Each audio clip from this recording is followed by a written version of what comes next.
घडलेली घटना ही अत्यंत वेदनादायक आणि दुर्दैवी आहे. यामध्ये ज्या दिवशी घटना घडली, ही घटना 10 तारखेला घडली. त्याच दिवशी रात्री आरोपीला पोलिसांनी अटक केलेली आहे. या आरोपीच्या संदर्भात 2013 मध्ये सुद्धा एक पोक्सो अंतर्गत गुन्हा दाखल झाला होता.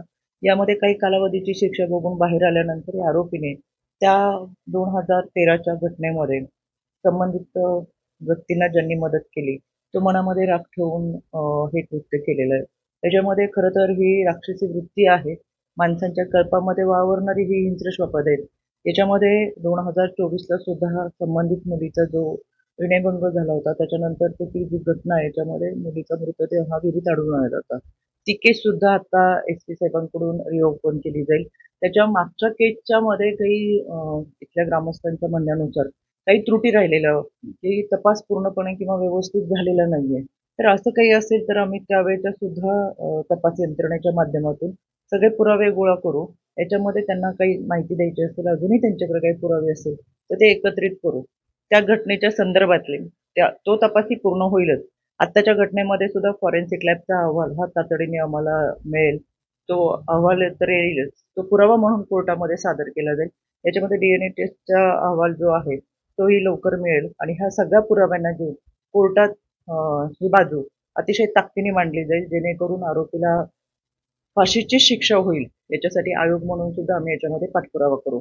यामध्ये कोल्हापूरच्या खोची असेल, त्याचबरोबर वेल्ल्याची कातकरी समाजाची घटना असेल, कोथरुडीचं प्रकरण असेल, अशाच स्वरूपाची हे प्रकरणं घडल्यानंतर आयोग म्हणून आम्ही तिथे भेटी दिली होती, पण नंतर त्याचा पाठपुरावा केला. या तिन्ही घटनेमध्ये आरोपीला फाशीची शिक्षा झालेली आहे. त्याच्यामुळे याही आरोपीला फाशीचीच शिक्षा होईल, याच्यासाठी आयोग म्हणून आम्ही सातत्याने त्याचा पाठपुरावा करू. पण जितके आम्हाला पुरावे सादर करता येतील ते आम्ही माननीय न्यायालयासमोर सादर करू. पोलिसांनी यामध्ये तातडीने आरोपीला अटक केलेली आहे. पोलीस सुद्धा तपास हा युद्ध पातळीवरती करून ते जे काही पुरावे आहेत ते लवकरात लवकर सादर करून ही केस फास्ट ट्रॅक कोर्टात चालेल, फास्ट ट्रॅक कोर्ट क्लिअर केले जाईल आणि याच्यासाठी स्पेशल पीपी या ठिकाणी आपण देणार आहोत.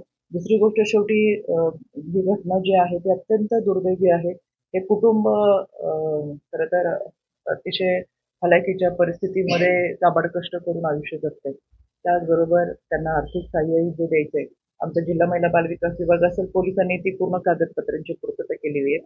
मनोधैर्य योजना आणि मुख्यमंत्री सहाय्यता निधीसाठी आम्ही स्पेशल ती शिफारसही करू. त्याच्यामुळे ते लवकरात लवकर देण्याचा प्रयत्न एक 8 दिवसामध्ये आमची पूर्ण प्रक्रिया होऊन जाईल. डॉक्युमेंट सबमिट करण्याच्या याच्यामध्ये एक 7 ते 8 दिवसामध्ये आम्ही हा सगळा निधी जमा करू.